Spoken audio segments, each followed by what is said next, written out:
Na primeira leitura temos a palavra falando a respeito da palavra. A palavra falando da importância da Bíblia Sagrada, da direção que Deus nos dá pela palavra na nossa vida e sobretudo na nossa vida de família, já que estamos na Semana da Família.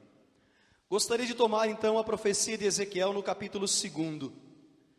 Nós ouvimos a leitura e no versículo 8 o profeta dizia: quanto a ti, filho do homem, escuta o que eu te digo, não sejas rebelde como esse bando de rebeldes.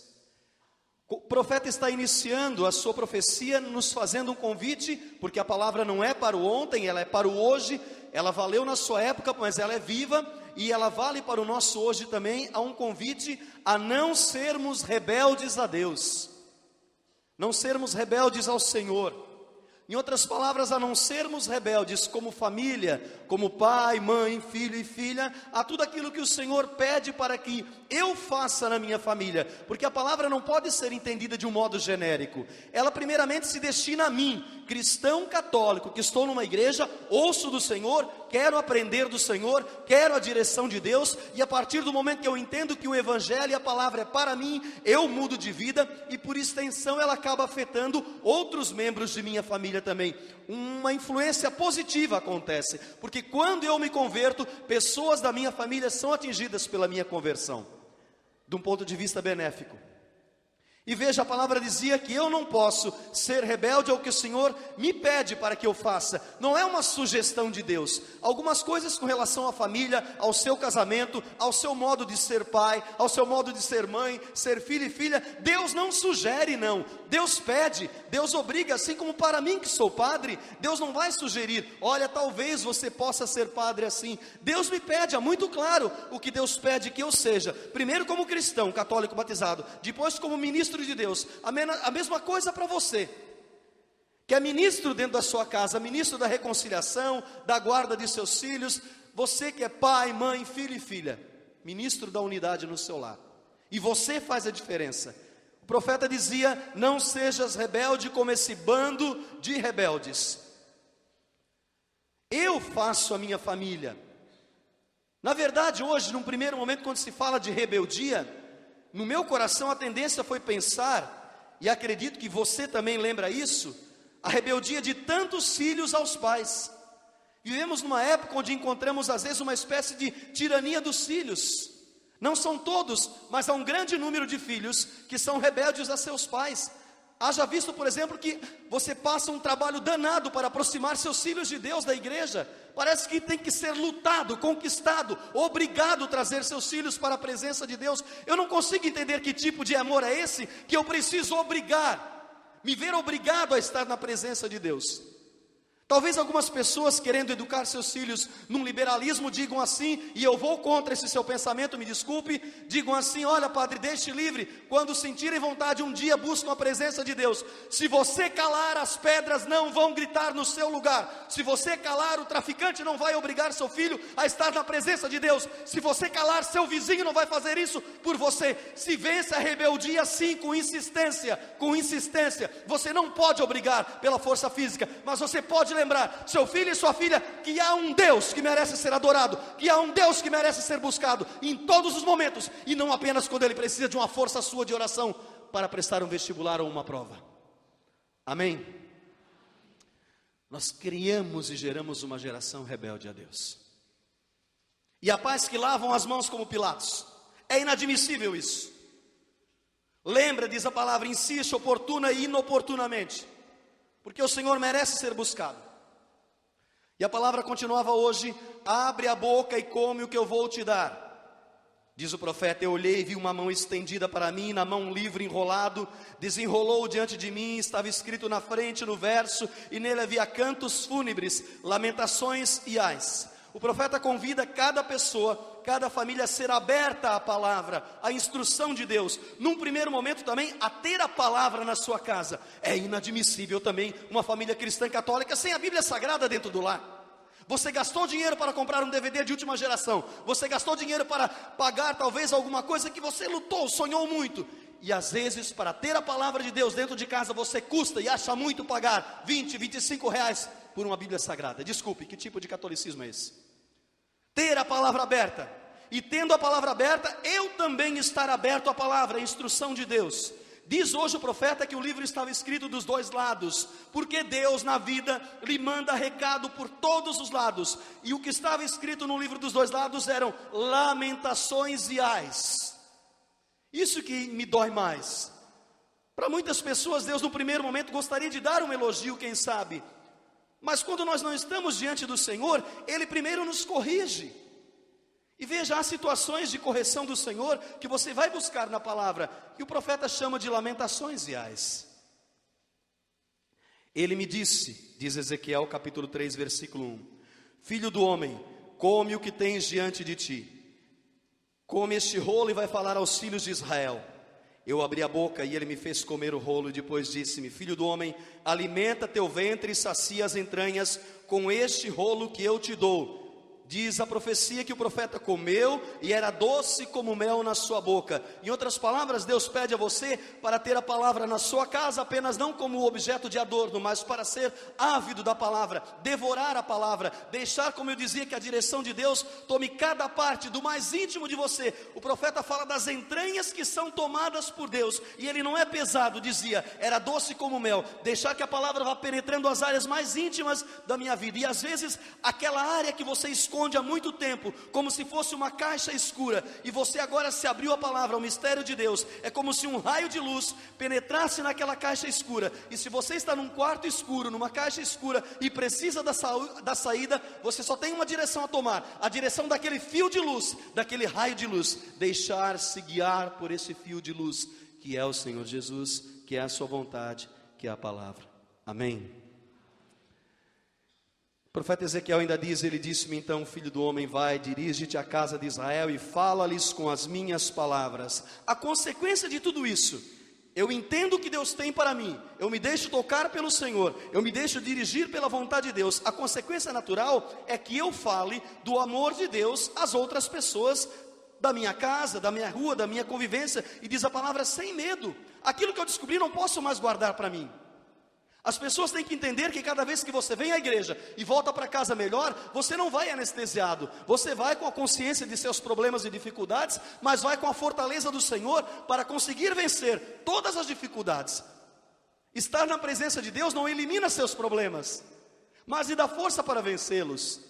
Esse é o nosso segredo e nossa arma, diz o apóstolo Paulo. Por isso também hoje, o Evangelho nos dá um pouco de direção, como pais, como filhos. No Evangelho, no capítulo 18 de Mateus, naquele tempo os discípulos aproximaram-se de Jesus e perguntaram: quem é o maior no reino dos céus? Esta era a pergunta-chave.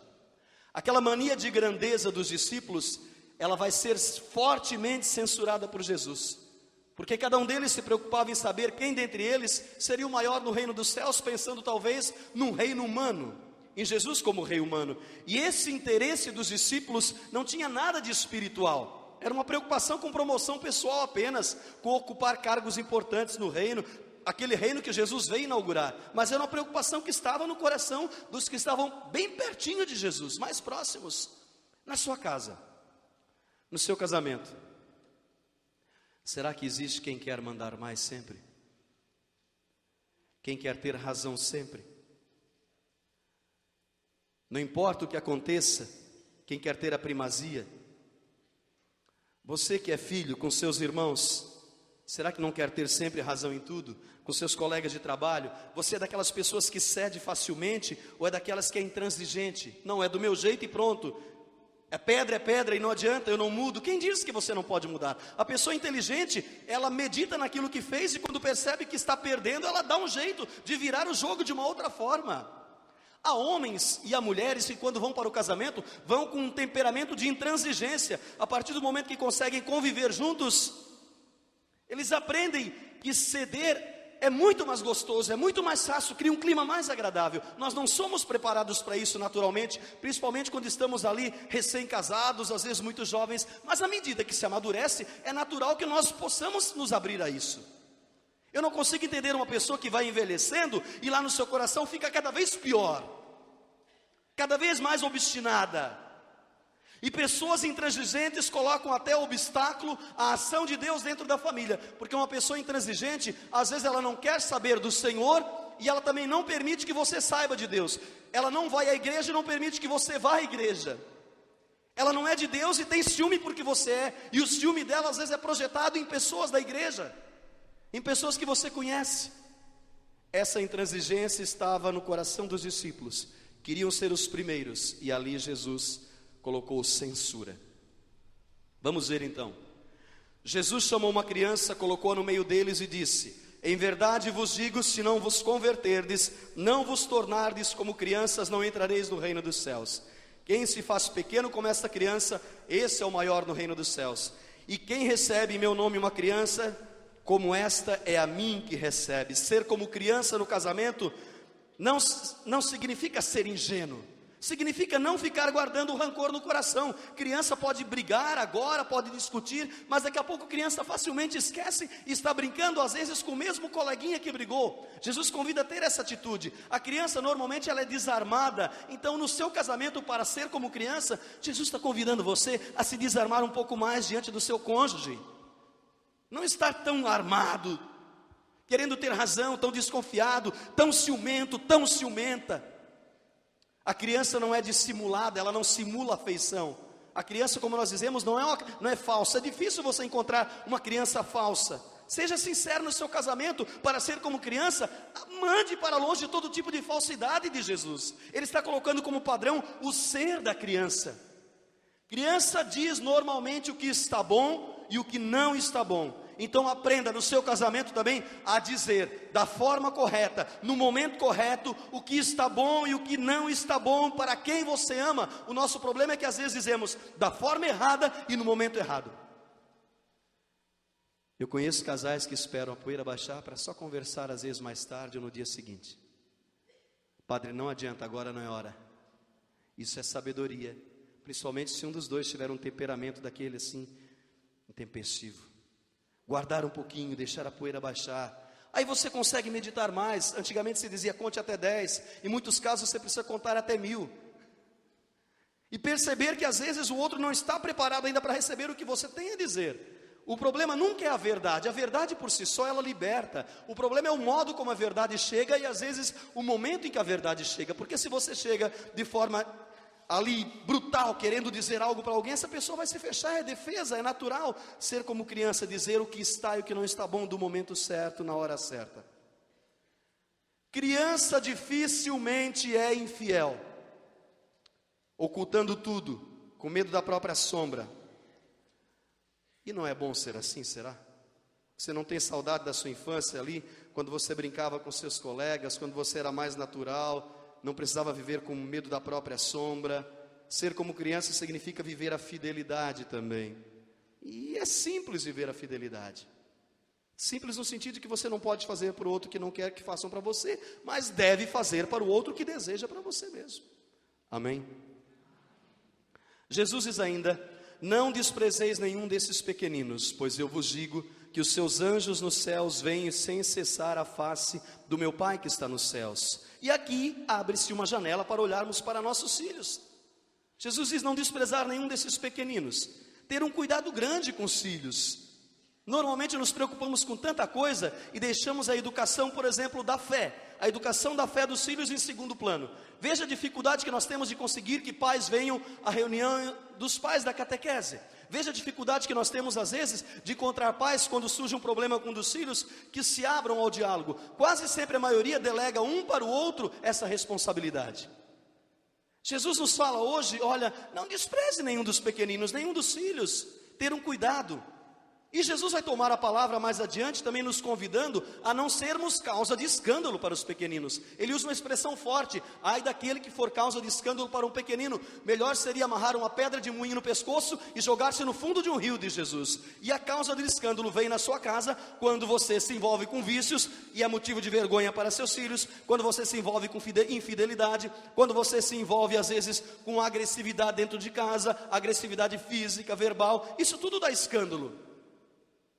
É como se Jesus dissesse: é filho seu, zela por esse filho, essa filha, Ame, proteja. E zelar e proteger não significa apenas dar o necessário, isso é muito fácil, mas é dar o estímulo, mostrar pelo seu exemplo, por aquilo que você é, que vale a pena ser bom, vale a pena ser honesto, vale a pena ser fiel, vale a pena ser generoso, vale a pena ser educado. Educação é coisa que nós às vezes não ensinamos para nossos filhos. Veja a dificuldade que temos em alguns lugares de permitir até que crianças pequenas cedam lugares para idosos em determinados lugares. Não aprendem dentro de casa. Tudo isso denota zelo para com nossos filhos. Jesus diz: não despreze nenhum dos pequeninos. E Jesus termina dizendo: que vos parece? Se um homem tem 100 ovelhas e uma delas se perde, não deixa 99 nas montanhas para procurar a que se perdeu? Em verdade eu vos digo, se ele a encontrar, ficará mais feliz com ela do que com as 99 que não se perderam. A pergunta de Jesus hoje no Evangelho, por tabela, é esta: quem da sua família está se perdendo e precisa ser buscado? E veja que Jesus diz que o homem gasta tempo, sai de um lugar e vai em busca, procurando aquela que se perdeu. É como se Jesus nos perguntasse: você está gastando tempo para procurar esta pessoa, para trazê-la de volta ao redil, para trazê-la de volta à igreja? Ou você lembra de rezar às vezes por ela? Isso é importante, mas talvez seja pouco. E veja que Jesus disse que vai em busca daquela que se perdeu, mas porque sabe que as 99 já estão bem. É um convite do Senhor a amar mais o filho que está machucado, não porque simplesmente ele está machucado, porque precisa mais de amor, mas amar da forma correta também. Às vezes, em alguns animais que têm certas manias, nós colocamos alguns instrumentos para que não repitam aquelas manias. Você coloca certas coisas em animais para corrigi-los, por exemplo. Funciona como freio, para evitar que eles peguem aquelas manias e fiquem repetindo. Na verdade, às vezes seu filho, seu marido, sua esposa, que é a ovelha desgarrada, está em caminhos errados porque acostumou-se ao vício. Então o Senhor pede que você ame essa pessoa, essa ovelha machucada, da forma correta, usando as medidas certas para recuperar essa pessoa. Nós chamamos isso de amor exigente, de exigir, de cobrar, de dar limite. Não é porque a ovelha se perdeu que você agora pega e esquece tudo que ela fez. O Senhor pede que você a ame, que você a traga, que você a cure, mas que você ajude a mostrar: olha, desse jeito não está bom, você está machucando pessoas que você ama. Filhos, não tenham medo de dizer a seus pais o que precisa ser dito da forma correta. Isso não é falta de educação, não. Você pode salvar seu pai. Muitas vezes há um pai que acorda quando o filho diz o que não está bom, porque isso mexe no ego da pessoa. Nada dói tanto para um pai escutar assim: me dá vergonha ver o senhor beber tanto assim. Me dá vergonha ver o senhor ser infiel, ou gritar, ou bater. E para a mãe a mesma coisa: me dá vergonha ver o que a senhora está fazendo dentro da nossa casa. Se nós tivéssemos filhos proféticos, nesse sentido, e não é falta de educação não, dizer da forma correta salva muito pai e mãe. Às vezes quebra aquele muro de vergonha, aquele vidro. Se tivéssemos filhos proféticos, teríamos famílias restauradas também. Ouse dizer, não tenha medo. Criamos um verniz de hipocrisia dizendo que filhos não podem dizer nada para seus pais. Filho pode sim salvar seu pai, filho pode sim salvar sua mãe. Quando não há mais entendimento entre os dois, o filho tem o direito de intervir, porque a sua família é sangue do seu sangue. E não espere que pessoas de fora cheguem lá e façam a mudança. É você que é jovem cristão, você que às vezes já tem uma consciência de fé. O mesmo vale para os pais com relação aos filhos, mas isso já acontece mais facilmente. E se um dia seu filho lhe chamar a atenção, você que é pai, não entenda isso como afronta. Entenda como voz de Deus, porque muitos jovens têm uma consciência correta. E aí você entende que é necessário ser coerente para cobrar a coerência dos filhos. Amém? O Evangelho termina dizendo no versículo 14: do mesmo modo, o Pai que está nos céus não deseja que se perca nenhum desses pequeninos. Deus não quer perder ninguém da sua família, Deus não quer perder ninguém da sua casa, muito menos você. Você é precioso para Deus. Que o Senhor possa lhe dar essa graça agora. Feche seus olhos. Eu gostaria de rezar com você, gostaria de pedir com você pela sua família, pelas necessidades de restauração que você tem na sua casa. Bondoso e soberano Deus, eu clamo agora a ação do Teu Espírito Santo no coração deste homem, no coração desta mulher que está aqui nesta igreja. Bondoso e soberano Deus, eu suplico agora que Tu possas curar as feridas do nosso coração que foram produzidas por situações de agressão física, de agressão verbal, as situações difíceis do nosso casamento que ainda estão influenciando de forma negativa, situações de traição, situações de abandono, situações de mentira causadas dentro do lar. Eu peço que Tu restaures, que Tu limpes o coração deste homem, o coração desta mulher, de todo e qualquer vício, Senhor, de todo e qualquer desejo de compactuar com o mal e achar que isso está correto. Vem, Senhor, sobre nós. Vem com Teu Espírito Santo e inunda-nos, Senhor. Na escuridão do nosso interior e do nosso coração, dá-nos um raio de Tua luz, que possamos achar a saída se não encontramos ainda, que possamos encontrar a resposta, Senhor, se não conseguimos ouvir de Ti ainda as respostas corretas. Age em nós, age em nosso coração, age em nossa mente, age em nossa vontade. Soberano e bondoso Deus, Tu sabes que muitas famílias que aqui estão têm dificuldades de experimentar a paz porque há situações de dor física, de enfermidade na sua casa, na sua vida, na sua família. Suplico agora que Tu possas agir também, curando e restaurando com o poder do Teu Espírito Santo, porque a Tua palavra é para o nosso hoje, quando ela diz: aqueles que crerem verão coisas maiores do que essas. Age como médico, age como remédio, age, Senhor, como sanador de todas as dificuldades, e dá-nos a graça da restauração também física. Abençoa hoje minha família que estão enfermos, onde quer que estejam. Acende no coração da pessoa que eu amo a chama da fé, a fogueira da fé. Que a labareda do Teu Espírito Santo tome conta deste homem, desta mulher, desse jovem, onde quer que esteja, Senhor, desse filho, desta filha. Dá-lhe fé, Senhor. Manda para longe toda frieza espiritual que não vem de Ti. Manda para longe, Senhor, toda fé de rotina que não vem de Ti. Manda para longe, Senhor Jesus, toda dúvida de fé que faz com que a situação dessa família permaneça estagnada há tanto tempo. Movimenta com o vento do Teu Espírito o barco da vida desse meu irmão e dessa minha irmã. Vem sobre nós, cobre-nos com Tua divina unção. Ajuda-nos, Senhor. Glória ao Pai, ao Filho e ao Espírito Santo, como era no princípio,